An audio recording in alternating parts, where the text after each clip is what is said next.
3, 2, 1, action. Hello and welcome to the Media Club's newsroom, where we're joined by some special guests today for our Meet the Expert session. And we have got Claud Cunningham and Summer joining us to tell us all about super tutoring and maybe some extra little snippets about each of them, about what they enjoy and what they do. So thank you for joining us today, Claud and Summer. It's great to have you along. I'm joined today by my co-hosts. Hi, I'm Ella and I am one of the co-hosts for today's session.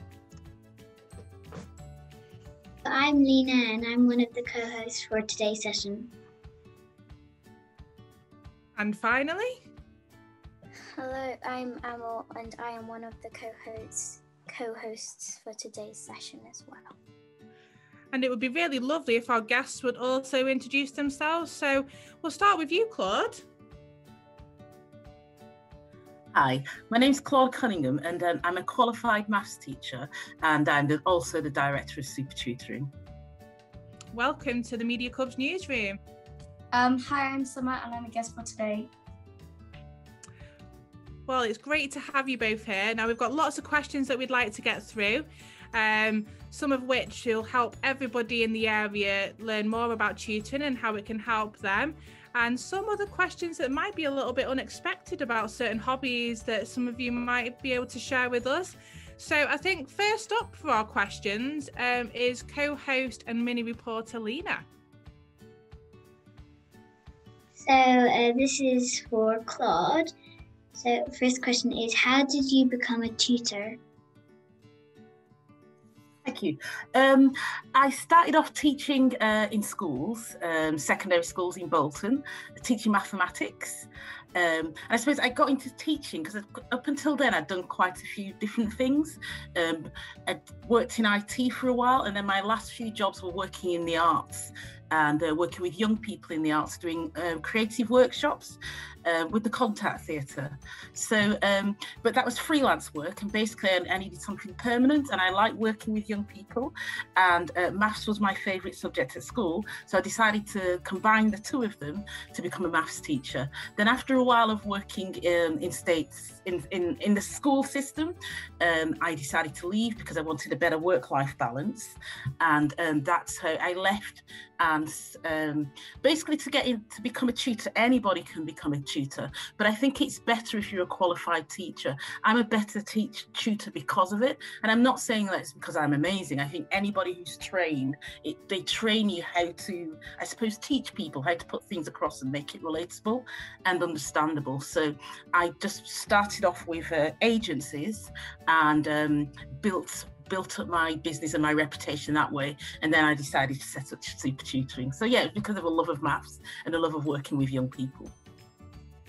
Oh, and I'd like to add also that Summer is one of my success stories. She passed the 11 plus last September. She did really, really well under the difficult circumstances of COVID, which meant she lost a lot of schooling, as I'm sure most of you have, but she still passed and did very well. So good on you, Summer. Well done, Summer. Yeah, it's been really tough for everybody, so congratulations on that. And I bet you're looking forward to your secondary school journey that's going to come for you in September. I think Lena's got another question. What do you enjoy about your job? You know what, I love the variety. First of all, there's the variety of all the different children I get to meet and teach, the different characters and the quirks. I love that. That's great.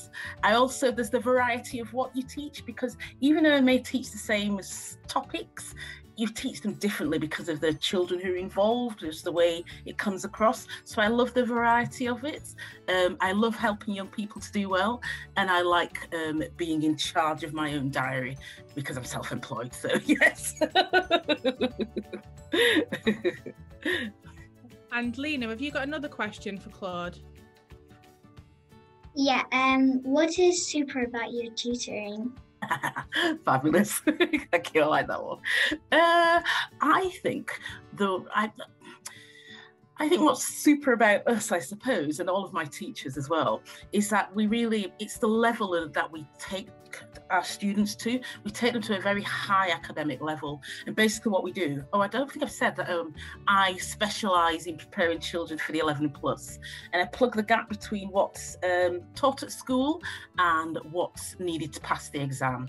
So there's that, and also we really do focus on building the students' confidence as well, because it's not just about the subject knowledge. It's about, we give plenty of plays and encouragement during the sessions, because I suppose, it's just like, teaching, especially maths or preparing for an exam, it can be quite a nerve-wracking experience.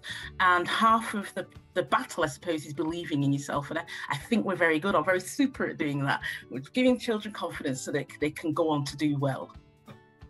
Brilliant. We're all about giving young people confidence, so that's great to hear, Claude. If you had a superpower, what would it be and why? For me, nothing to do with teaching.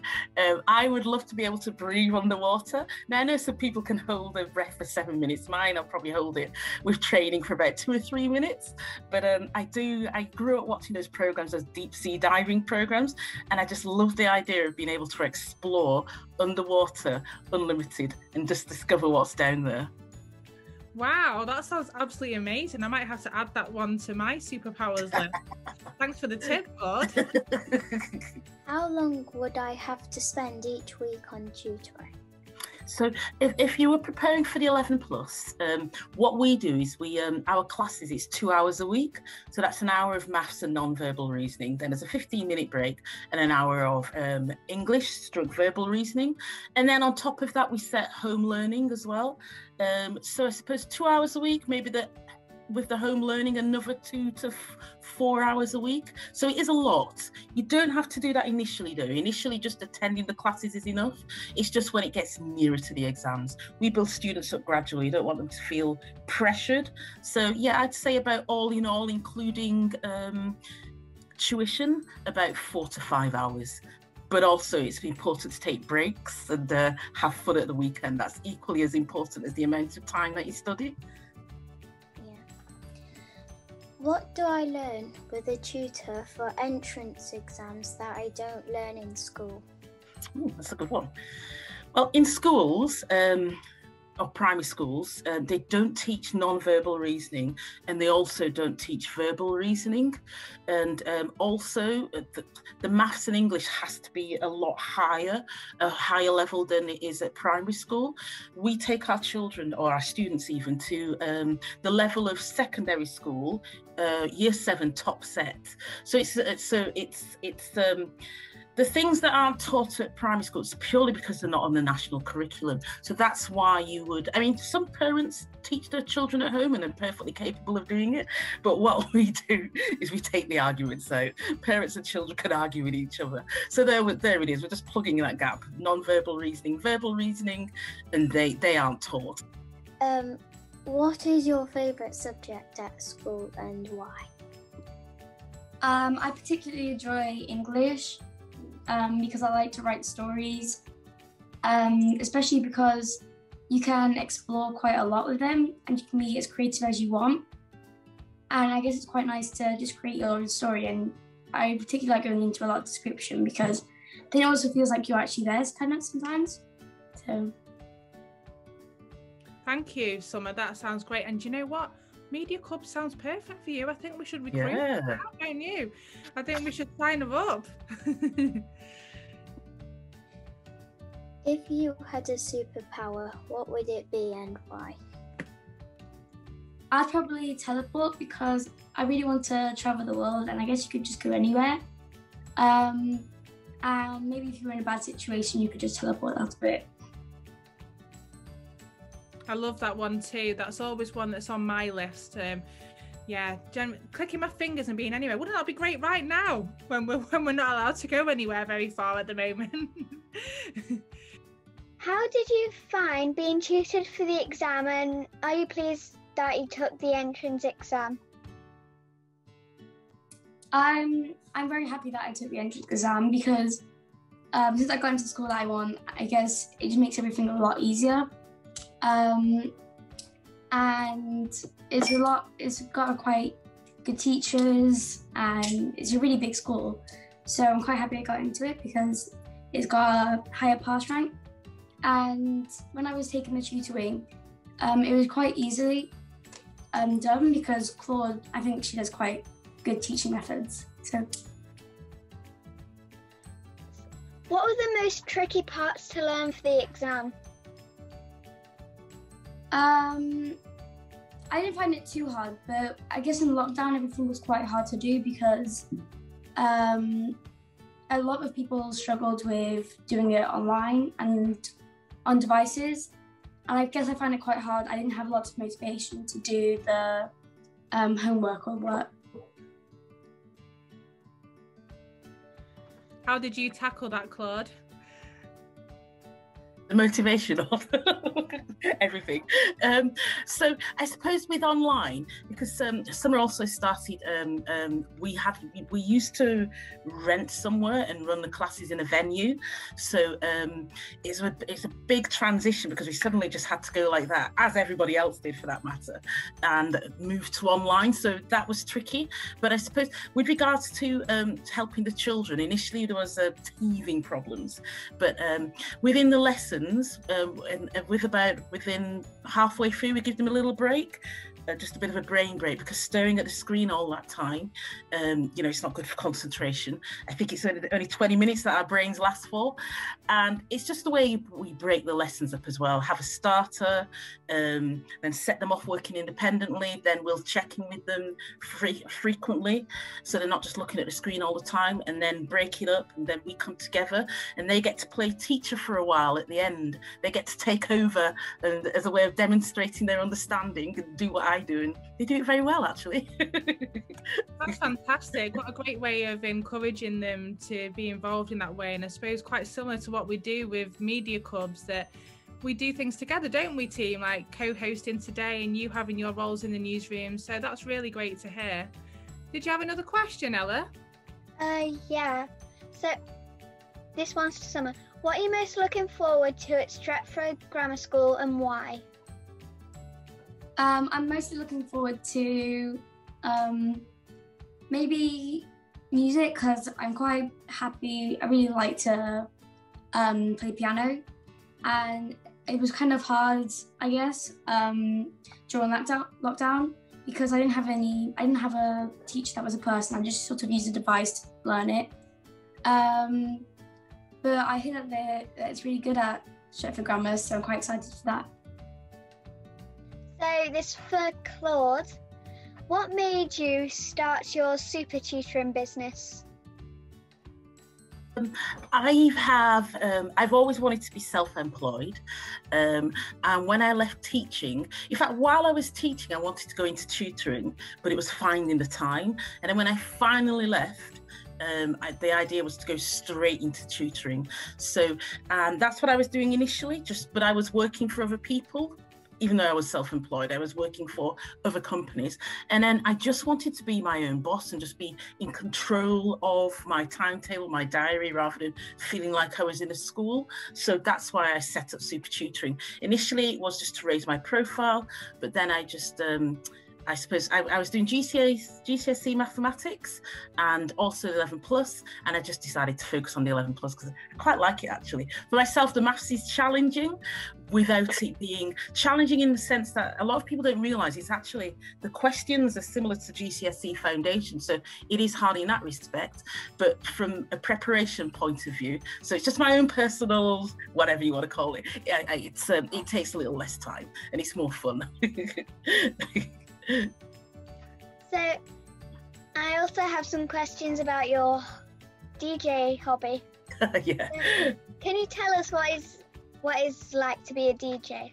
You know what? I love it because I love music. So it's just, I always feel a little bit nervous each time before I DJ, which I suppose is a good thing, but it's just fun because you're out playing. I suppose it's easier than playing an instrument, and but it kind of has the same effects in that people are enjoying your music. And I suppose in a way, in those few hours that I'm helping people to have a good evening while having a good evening myself. So it's just fun. I love it. I love music, and yeah, it makes me happy.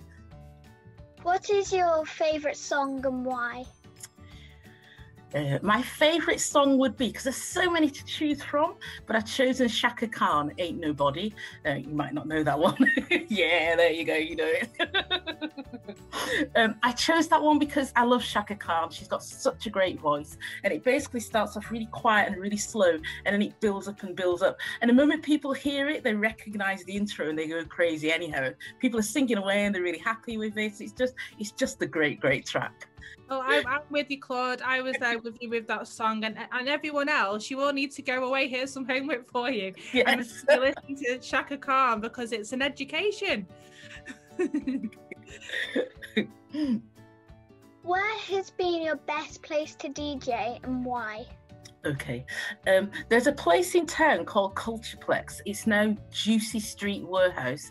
It's by Piccadilly train station, and to date, and I hope I don't offend anybody who I haven't mentioned, but that's my favourite place. It's just really relaxed and really laid back. I've worked in some places where you get hassled by customers. Nobody hassles me, and it's a nice early set as well. I don't finish at 2 a.m. I'm usually done by 10, which is great. And just the whole setup is really relaxed, and I can play what I want as well. So I love playing for the club scene, but if you're playing in a bar, it's more relaxed because you don't have to keep people dancing. So that's why I love it. It's fabulous. So you recently learned to play the bass guitar in lockdown. What do you enjoy about playing the guitar? You see, when I was younger, somewhere I didn't realise you played the piano. Excellent. I love instruments. If I didn't have to work, especially a few years ago, I would have just spent lots of time learning to play an instrument. So I stopped the piano, I think, when I was 16, when I went to university, and I just love bass rhythms. And I suppose I felt that I would find it easier to learn bass than go back into piano. I'd need more time for that. So yeah, it's hobby, it's music which I love, and it's bass which I love, so it's just combining it all. So what is the difference between verbal and non-verbal reasoning? Okay, so non-verbal reasoning is it's puzzles or questions, problems that don't involve words, generally speaking. So it's spatial awareness, patterns, rotating objects, and puzzles and sequences, and you've got to try and spot the patterns and figure out what's going on. I've kind of written a blog about what to look for, so that's non-verbal reasoning. And what I find with non-verbal reasoning, the first time someone encounters it, our students, so they might be a little bit thrown and say it's difficult, but the more you practice it, your brain starts to just figure things out, and you start to spot the patterns quicker. You start to know what you're looking for, so it becomes a lot easier. And then verbal reasoning, we just kind of encapsulate everything. So there's comprehensions in there, which you'll be familiar with, but the comprehensions for the 11 plus and the entrance exams, it's of a higher level, the vocabulary that's involved. In fact, for verbal reasoning, you need a good vocabulary. If you read a lot, books above your age range, or your age even, then that really helps with the verbal reasoning. And for instance, it'll have things like shuffle sentences. So if you take a sentence and then you mix all the words up, and then they throw in an extra word just to make it a little harder, and then you've got to try and work out what the sentence is. Our English teachers are very good about teaching ways of making that easier to figure out what's going on. And then there's something called close, and there's all these other things. It's basically puzzles with words. Then there are two types of exams as well. So the GL exam, which is for the likes of Altrincham Grammar School for boys, for instance, and some of the independent schools, then their non-verbal reasoning can actually, it can have a lot of codes in it, and trying to break codes. And I find that it's harder than the other types of exams, but yeah, that's non-verbal reasoning and verbal reasoning in a kind of nutshell. So, what do you feel about doing it, and which one do you think was the easiest, and which one do you think was the hardest? A lot of people that I know, I think, found verbal reasoning easier, but I preferred non-verbal reasoning because I guess with all the words, sometimes I sometimes struggle to process it all. So I think with pictures, it's a lot easier and I can do it a bit quicker. Can I just add, I just remembered something else about verbal reasoning. And verbal reasoning, it will also consist of antonyms and synonyms. So they'll have a word, and it's usually quite a, it's not an everyday words that they use. And then they'll list another 5 words, and you've got to pick the one that it's similar to or the one that it's opposite to. And they make it more complicated by having words in there that may have the same meaning. And then they'll have a passage and they'll miss words out, and you've got to figure out which word should fit into that. And that's why you need excellent vocabulary. It's really easy if your vocabulary is good, but if it's not, then that's where you struggle. So that's why we just encourage people to read, just to make that easier for you. What is the difference between GL and CEM? Okay, for those exams, the GL and CEM, maths and comprehensions, they're the same. One paper might be multiple choice, but the actual what you need to learn is exactly the same. The difference lies in the verbal reasoning and non-verbal reasoning. So for non-verbal reasoning, GL, to me it's more complicated. Again, it's the type of, it has codes in it. It's like having to break a code, and it's the same with the verbal reasoning. Some of the GL verbal reasoning questions look like maths because there's quite a bit of numbers in it. It has lots of different types of code breaking. So if you're good at that kind of thing, then you'll find it easy. But there are methods. We teach methods to help you to figure out what the answer is and to make life easier. So that's the difference. Personally, I think CEM is easier than GL, but it depends on how your mind works with those type of puzzles. How did you feel about the GL and CEM exams, and which one did you find easier? I was quite happy with it, but the only problem was there was quite a lot of books, so I think that was quite hard because I don't know why, but I took them all in. Even though I didn't needed the particular ones, I took all of them in, and I guess I kind of made it was quite heavy, and I was sometimes I dropped them a lot. So I found actually the learning of it quite easy to do. Although there were certain bits of it that were quite hard depending on what I was learning. But I found CEM easier, and once again it does depend on how you process everything. When parents come to us, because they can join us from year 4, or even at the beginning of year 5, they won't always have, at that point, they may not have decided which exam the children are going to sit. So we prepare children so that they're ready to sit both the CEM and the GL exams and the independent school exams, so that suddenly, you don't get to a certain date and think, oh no, I haven't done X, Y, Z. We'd hate for that to happen. So we make sure that they're prepared for all the different types of exams. So basically we run 11 plus taster lessons every month, and it's for parents and children who they're interested in 11 plus, but they can't decide, or they haven't decided who to go with, because there is a lot out there to choose from, and it's good to have variety actually. So once a month, on a Monday, for an hour, you get, and it's free, you book through Eventbrite, and it's all on our website, which is supertutoring.co.uk. Basically what we'll do 15 minutes of maths, I do that. Then one of the English teachers does 15 minutes, she does a 15-minute comprehension, and that's an opportunity to see what our classes are like. Then there's a Q&A at the end for anything parents or actual the children may want to know about the 11 plus. So every year we do a summer school. The next one is the 26th of July until I think it's the 30th. It runs for the week, but 3 hours each day. And it's purely about revision and exam paper practice and exam and technique.